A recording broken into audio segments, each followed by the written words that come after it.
মৌসুম জুড়ে রোদে পুড়ে অঙ্গার হয়ে শত শত কৃষক লাভের আশায় স্বপ্ন বুনেন লবণ ঘেরে। মৌসুমের শেষে তাদের সেই স্বপ্ন গুড়ে বালি। প্রাকৃতিক পরিবেশ ভালো থাকায় চলতি মৌসুমে বাড়তি লবণ উৎপাদন হলেও ভাগ্য খোলেনি তৃণমূলের লবণ চাষিদের। উল্টো মৌসুম শেষে ঘের থেকে খালি হাতেই ফিরতে হচ্ছে কৃষকদের।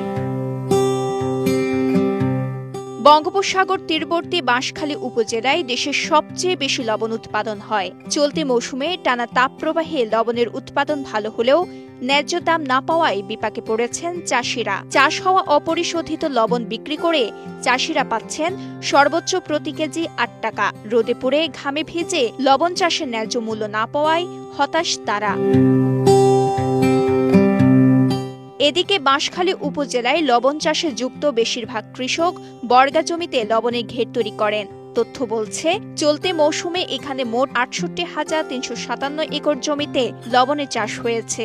চলতি মৌসুমে সরকারিভাবে লবণ উৎপাদনের লক্ষ্যমাত্রা ধরা হয়েছে ২৫,৪৫,০০০ মেট্রিক টন, আর উৎপাদন হয়েছে লক্ষ্যমাত্রার চেয়ে আরও ৬ লাখ টন বেশি। কৃষকরা বলছেন, এবছর প্রতি বিঘায় লবণ উৎপাদন খরচ হয়েছে গড়ে ১,৫০,০০০ টাকা। অথচ অপরিশোধিত লবণের দাম কম হওয়ায় পুঁজি নিয়ে ফিরতে পারছেন না অনেক কৃষক। মোনালিসা হেভি ফ্লো ১৫ পিস প্যাকেটের সাথে ৮ পিসের একটি প্যাকেট একদম ফ্রি।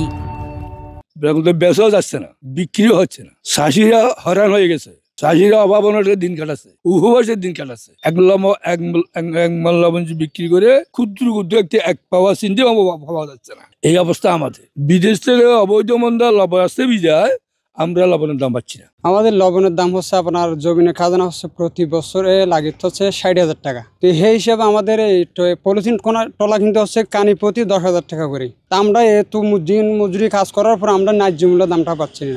এবছর তো আর লবণের জমি নিয়ে দিই ৫০,০০০ টাকা ২০,০০০ টাকা করে হচ্ছে। তারপরে এখন বেচা কিনি লবণ বেচা কিনি উদ্যোগ নেই আর চলিত উদ্যোগ পারি।